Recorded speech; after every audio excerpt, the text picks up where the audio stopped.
대장동 의혹의 핵심 인물 중 한 명이 사망하면서 그동안 잠잠했던 대장동 이슈가 다시 전국을 흔들 변수가 될 조짐을 보이고 있습니다. 관련 소식 전문가 두 분 모시고 자세히 짚어보도록 하겠습니다. 이종근 시사평론가, 박진영 대구가톨릭대 특임교수 나와 계십니다. 어서 오세요. 어서 오십시오. 대장동 사건이 이슈가 한동안 좀 잠잠해지나 싶더니 네. 어제 들려온 이 사망 소식 때문에 다시 정치권에서 이걸로 또 시끌시끌해지는 분위기입니다. 유한기 전 본부장 그리고 황무성 전 사장 사이에 있었던 이 녹취록이 공개된 바 있었는데요. 일단 과거의 이 녹취 듣고 오늘 대담 시작하겠습니다. 고치는 건 욕심이죠. 이렇게 한 것은. 아니, 욕심을 너무 부리세요. 나서 확인해 보세요. 반 정도 되셨으니까 한번 재심 한번 받아보세요. 제가 뭐 뜬금없는 짓거리 했어요? 너무 잘하시면서. 어떻게 들어오셨습니까? 돈 있었으면 빽 있었습니까? 그냥 아무 뼈 없는 1년 반 와서 그냥 하셨다고 생각하십시오. 그리고 당신한테 이제 떠다니는 거야? 그러고 있으니까 양쪽 다 그래? 정 실장도 그러고 유동도 네. 그러고. 내가 모시고 왔으니까. 자, 마지막 부분 보면 정 실장, 유동규 이렇게 거론되는 인물들. 박진영 교수님, 이게 아무래도 이제 민주당에서는 좀 부담이 됐었던 부분이 계속해서 이 이재명 후보 쪽으로 뭐 수사가 오는 것이 아니냐 이런 부담감이 있었던 건 이제 사실이지 않습니까? 그런데 유한기 전 본부장이 지금 14일에 영장실질심사를 앞두고 이렇게 갑자기 목숨을 거두게 됐습니다. 이 상황, 일련의 상황 어떻게 바라보고 계세요? 일단은 이제 유한기 씨도 평소에 검찰과 언론의 행태에 대해서 굉장히 좀 분노하고 본인을 압박했다 이렇게 느끼고 있는 것 같더라고요. 실제로 보면은 유한기 씨를 애초에 수사한 이유는 개발 이익의 초과 환수권이 왜 안 들어갔느냐라는 문제, 서류상에 있었느냐 문제, 이게 배임에 업무상 배임에 해당되는 부분에 대한 수사가 진행이 됐었는데요. 근데 사실 그 이 배임이라는 게 서류가 완전히 개발 이익을 환수를 하겠다라고 했다가 바뀌었거나 아니면 그것이 윗선의 시장에 의해서 완전히 바뀌었다거나 이런 증거가 나는데 그런 게 전혀 없어요. 네. 그러다 보니까 별건에 해당되는 이 뇌물수수 의혹에 대한 수사가 집중적으로 됐던 겁니다. 이러다 보니까 이분이 이제 굉장히 거기에 대해서 좀 부담을 느꼈고요. 네. 실제로 앞에서 이야기하는 전 사장님과의 이야기 문제도 이 대장동과는 별개의 문제잖아요. 이 사장님이 예. 사기 관련 연루된 부분이 있어서 사임해야 된다 이런 부분인데 예. 이것이 왜곡되어 가지고 대장동과 연관된 것처럼 해서 이게 녹취록이 나왔단 말입니다. 이런 부분에서 억울함을 평소에 굉장히 토로를 했답니다. 예. 그런 부분에서 사실 우리가 봤을 때 일반적인 분들은 검찰 수사를 받는 것 자체가 굉장히 심리적 압박일 겁니다. 그런 부분들에 대한 부담 때문에 이런 좀 참 안 좋은 상황이 오지 않았나 그렇게 생각이 듭니다. 네. 예, 이종훈 평론가님. 안타까운 건 이겁니다. 지금 국민들이 알고 싶은 건 윗선이거든요. 이 대장동과 관련해서 이 많은 부분들이 의혹이 아직도 해명이 안 되고 있는데, 그럼 최종 이 결재권자가 누구였으며 또 이 설계의 최종 책임자가 누구였으며, 그리고 중간 과정에서 분명히 이 담당 공무원들이 초과 이익 환수와 관련된 조항을 넣어서 이렇게 이 결재를 올렸는데도 불구하고 지금 고인이 된 유한기 본부장이 그것을 보고를 하지 않았거나 아니면 그 보고를 하는 과정 속에서 삭제를 했거나 이런 어떤 연결고리로서의 어떤 역할을 했던 사람이거든요. 그리고 이 유한기 본부장이 또 한 가지가 뭐냐면 유동규 본부장과 정진상 실장과는 좀 다릅니다. 아이의 학부부터 건축학과를 나왔고 평생을 건설 회사에 다녔던 전문가예요. 건설 전문가. 그렇기 때문에 정무적인 어떤 판단을 요하는 유동규 씨나 정진상 씨와는 달리 만약에 검찰의 수사가 이렇게 이 특검이 같은 것이 제대로 이루어졌을 경우 자신이 정무적인 어떤 판단을 해서 무엇인가를 가리거나 무엇인가를 덮거나 자신이 뒤집어 쓰거나 하지 않을 것이다. 그러니까 전문가였기 때문에 전문가로서 자신이 이야기할 수 있는 어떤 부분들은 다 또 이렇게 털어놓을 것이다라는 기대를 갖게 했거든요. 그런데 이 선에서 지금 이렇게 안타까운 그런 극단적 선택을 하게 됨으로써 윗선 수사가 제대로 이루어지지 않지 않겠느냐라는 우려를 그래서 하게 되는 것이죠. 네. 이게 반복되는 왜곡이 될 수 있습니다. 왜냐하면요. 이분이 배임에 대해서 만약 있다면 윗선의 지시가 있었다면 이분은 배임에 대해서 어떤 죄도 없어요. 네. 이런 극단적인 선택해야 될 이유가 전혀 없는 겁니다. 네. 왜냐하면 배임의 지시에 의해서 일어났다고 하면 이분이 뭐 책임이 없는 거지 않습니까? 그죠? 결재권자도 아니고 그런 상황이기 때문에 저는 이분이 이제 극단적 선택을 하신 거는 결국은 이제 뇌물수수 의혹에 대한 이 수사 부문이고요. 이거는 배임과는 완전히 별개의 문제입니다. 그렇게 좀 정확히 보셔야 되고요. 저도 이제 변호사들한테 많이 물어봤습니다만은 배임이라는 것이 증명이 되려면 굉장히 어렵답니다. 서류가 완전히 땅땅땅 도장이 찍힌 상태에서 이것이 다시 뒤집어지는 상황이라야지만이 배임이 되는 거고요. 그다음에 초과이익 문제에 있어서도 그 당시에 초과이익 산정이라는 것이 부동산 가격 자체가 높지 않은 상황이기 때문에 초과이익이 많이 나오지 않는다는 것이 그 당시 시점에서는 우리가 판단할 수 있는 건데 지금의 결과가 난 시점에서 왜 초과이익을 환수하지 않느냐라고 계속해서 따져 묻는 것 자체가 이거 자체를 이제 사실을 왜곡하는 상황으로 끌고 갈 수 있는 겁니다. 이미 뭐 고인이 됐기 때문에 우리가 정확히 알 수는 없습니다만 이제 박 교수님 지적은 배임보다는 뇌물수수 혐의 이 부분에 좀 초점을 맞춰서 말씀해 배임은 주셨습니다. 지금 현재 어떠한 증거라든가 나오지 않았어요. 반복되는데 다시 이제 이 코너에서도 계속 말씀을 드렸습니다만 지금 검찰이 제대로 수사를 안 했기 때문에 배임 혐의에 대해서 수사가 안 이루어지는 것이지 그래서 지금 특검을 요구하는 거 아니겠습니까? 명명백백하게 말씀하셨듯이 배임에 대해서 이 지금 돌아가신 유한기 본부장이 책임이 없을 수도 있습니다만 자기는 연결고리니까 하지만 그 윗선을 밝히기에는 굉장히 부담이 생길 수밖에 없는 것이고요. 네. 뇌물 역시 마찬가지입니다. 억울했다는 게 왜 억울했을까요? 자신이 분명히 도시시설관리공단부터 출발한 사람이에요. 그렇다면 여기에 만약에 많은 어떤 그 흑막이 있다면 더군다나 유동규 본부장이 뭐 700억 약속까지 뭐 지금 보도가 되지 않았습니까? 그런 상황 속에서 자신이 고작 2억을 갖고 마치 돈을 받았다라고 한다는 건 억울하다는 건 뭡니까? 남에 비해서 억울한 것이지 내가 2억을 받은 게 억울한 게 아니거든요. 네. 그렇기 때문에 그 모든 것들에 대해서 사실 제대로 수사를 할 수 있는 특검이라든지 제대로 만약 검찰이 수사를 했다면 밝혀질 것을 밝혀지지 못한 상황 속에서 지금은 검찰이 수사를 이렇게 잘했는데 배임이 없었다라고 하고 나는 건 그건 문제가 있는 것이죠. 그러니까 제가 자꾸 말씀드린 게 이겁니다. 윗선 이야기라는 것 자체가 왜곡되는 하나의 상상을 만들어내는 거죠. 자, 윗선이 뭘 해야 배임이 됩니까? 그걸 정확하게 아무도 이야기하지 않는 겁니다. 제가 말씀드렸지 않습니까? 윗선이 만들어져서 결정난 서류를 뒤집는 것, 이게 배임입니다. 그리고 또 윗선이 이 초과이익이 환수가 엄청나게 많이 생길 거라고 예측하면서도 초과이익 환수를 하지 않은 것, 이게 배임인데요. 거기에 대해서 어떠한 행위도 존재하지 않았다는 겁니다.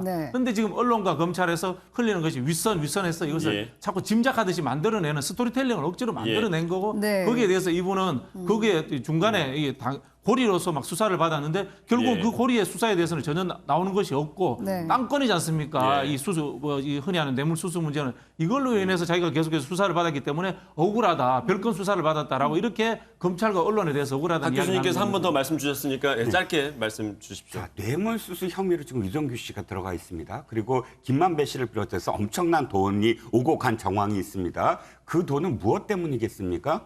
왜 그 도시개발공사의 사장 대행을 맡았던 사람한테 그 많은 돈이 들어가겠습니까? 그 돈이 들어간 건 바로 그런 직위를 이용해서 공무원의 직위를 이용해서 성남 시민들에게 돌아갈 이익이 이 대장동 관련된 이 토건 세력에게 돌아가게 만든 혐의예요. 그게 바로 배임입니다. 배임이라는 게 무슨 말씀하셨듯이 서류상 그것도 되지만 그러나 이 시장이 할 역할이 뭐냐면 그런 이익이 왔을 때 그 이익을 제대로 성남시에 돌려야 될 이익을 이렇게 이 법적으로서 또는 자신의 어떤 직위를 갖고 일부 세력에게 돈이 가게 만든 것 이것을 지금 제대로 수사하라는 것이죠. 네, 검찰이 수사를 제대로 하고 있는 것이냐 여기에 대해서 의문을 주셨는데 지금 정치권에서는 특검만이 해법이다 이런 목소리가 계속 나오고 있습니다. 관련해서 발언 듣고 오시겠습니다. 안타까운 일이고요. 어쨌든 뭐 명복을 빕니다. 근데 수사라고 하는 게 정말 성역 없이 필요한 부분을 다 했으면 좋겠는데 진짜 큰 혐의점들은 다 놔두고 자꾸 주변만 이렇게 문제 삼다가 이런 사고가 난 게 아닌가 하는 아쉬움이 있습니다. 저는 이 사건의 처음부터 끝까지 저는 뭐 특검이든 뭐 국정조사든 다 가려봤으면 좋겠다는 게 제 생각입니다. 자꾸 수사를 통해서 정말로 몸통은 그대로 놔두고 그 수천억의 돈이 어디로 갔는지 그걸 왜 제대로 조사를 안 하냐. 왜 엉뚱한 데를 자꾸 건드려서 이런 참혹한 결과를 만들어내냐 하는 아쉬움이 있습니다. 유한기 씨가 숨진 채 발견됐는데 그거에 대해서 어떻게 생각하세요? 글쎄, 정말 애도를 표하고요. 그 부분에 대해서는 이재명 후보 측에서 하실 얘기가 더 많지 않겠습니까? 네. 특검 추진해야 한다고 말씀하셨는데 본인 입장은? 저희는 특검을 하자는 얘기를 벌써 부산저축은행 뭐 가지고 하더라도 그래 하자는 얘기를 벌써 진작에 꺼내놨고 지금 민주당에서는 이 법안 자체를 올리지를 않고 있어요.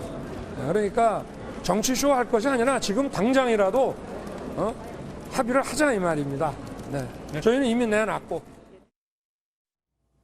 네, 그동안 이 대장동 이슈가 뭐 대선 전에 결과가 나올 수 있겠느냐, 뭐 정쟁으로만 흘러가는 거 아니냐 이런저런 우려들 때문에 잠시 수면 아래 가라앉았다가 다시 이 특검 논의가 재점화할 분위기가 됐거든요. 네, 어떻게 흘러갈 거라고 근데 보세요? 이재명 후보가 지금 말씀하시는 그런 내용은 네. 사실상 굉장히 표리부동하다고 전 느껴요. 왜 그러냐면 겉으로는 저렇게 특검을 계속 하자고 합니다. 그리고 당도 이재명의 민주당이라는 표현까지 네. 썼어요. 네. 그리고 다른 입법 사안은 막 야단까지 쳐가면서 입법을 강행하라라고 의원들에게 목소리를 높입니다. 어떻게 됐습니까? 그런데 지금 국민의힘은 11월 30일에 법사위에 상정을 했어요. 네. 그런데 지금 민주당은 아예 응하지도 않고 또 그 다음 날에는 법사위에 참석도 안 했습니다. 네. 이 국민의힘 입장에서는 상정을 하고 그다음에 논의를 하자. 논의를 해서 부산저축은행도 다 받아들이고 다 할 수 있는데 아예 외면해버린 거예요, 법을. 그러니까 협상조차도 하지 않겠다라고 민주당은 지금 외면했습니다. 그러면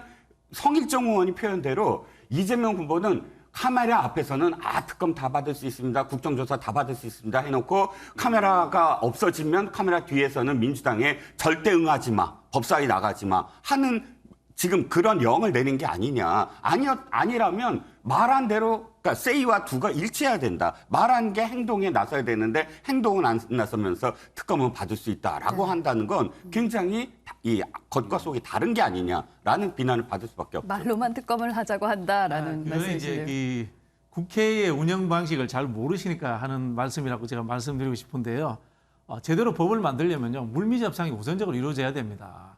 이거 사실 그냥 이 물밑 협상이 이루어지지 않은 상황에서 특검 관련해서 법사위부터 열어놓으면 어떻게 됐습니까? 바로 그냥 정쟁입니다. 예. 우리가 했던 이야기를 계속 되돌이표로 할 수밖에 없는 상황들이 네. 만들어지는 것밖에 없습니다. 그럼 물밑 협상에서 어떤 것들이 좀 오가야 된다고 보세요? 일단은 특검 대상의 문제죠. 부산저축은행 건이 포함될 것인가 문제. 예. 그런 부분들이 있고요.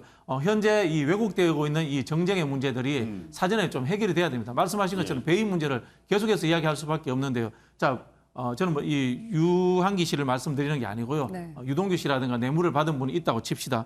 이분들의 뇌물에 간 이유가 공공에서 민간으로 바뀔 때 뇌물이 갔을 가능성이 있습니다. 거기에 대해서 그죠? 네. 그다음에 또 하나 뭐냐면 컨소시엄 선정 과정에서의 뇌물이 갔을 가능성이 있습니다.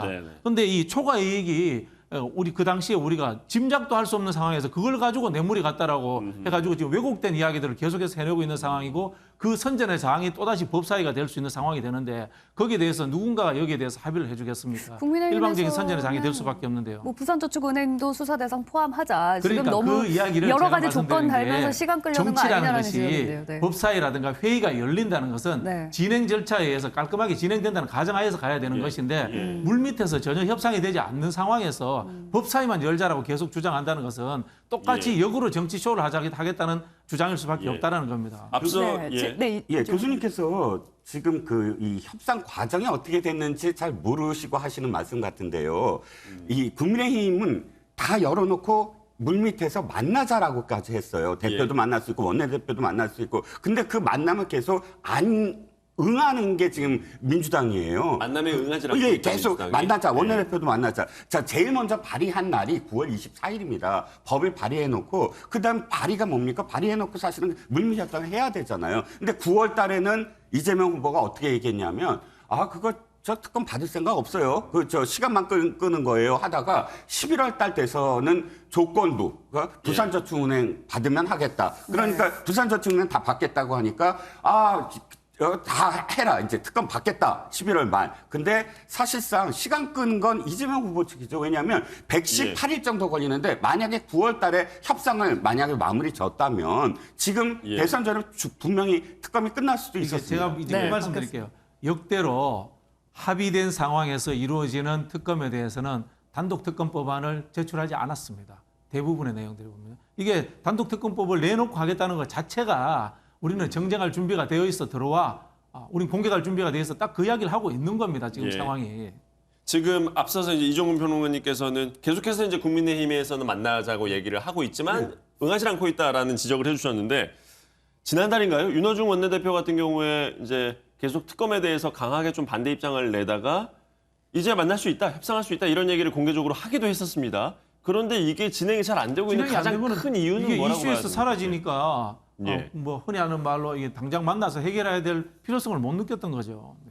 그렇다면 의견 차이보다는 필요성 문제가 더 컸다. 그렇다면 이제는 다시 의견 차이는 이제 특검- 만나봐야 이제 특검을 한다라는 예. 의견은 서로가 만들어진 겁니다. 예. 한쪽에서는 그 흔히 이야기하는 배임 문제에 대해서 이야기를 할 거고요. 한쪽에서는 이 부산저축은행 당시에 수사를 왜 제대로 하지 않았는가라는 의혹에 대해서 핵심적으로 이야기할 예. 거고 또 한편으로 보면 이제 곽상도 의원 등이 했던 이제 하나은행과의 관계에 예, 대해서 예. 조사를 하자 이런 이야기들 성숙돼 있는 겁니다. 서로가 이제 예. 상대방을 공격할 포인트들이 만들어져 있는 건데요. 네. 이게 이제 이슈에서 사라지고 나니까 그 당시에 이제 당장 만나야 될 이유를 못 찾았던 거죠. 그런데 이제 유한기 전 본부장의 사망 이후로 이제 이슈가 다시 재점화되지 않았습니까? 그렇다면 특검 논의가 다시 좀 급물살을 탈 수 있을 거로 보세요. 저는 뭐 그럴 가능성은 좀 없다고 봅니다.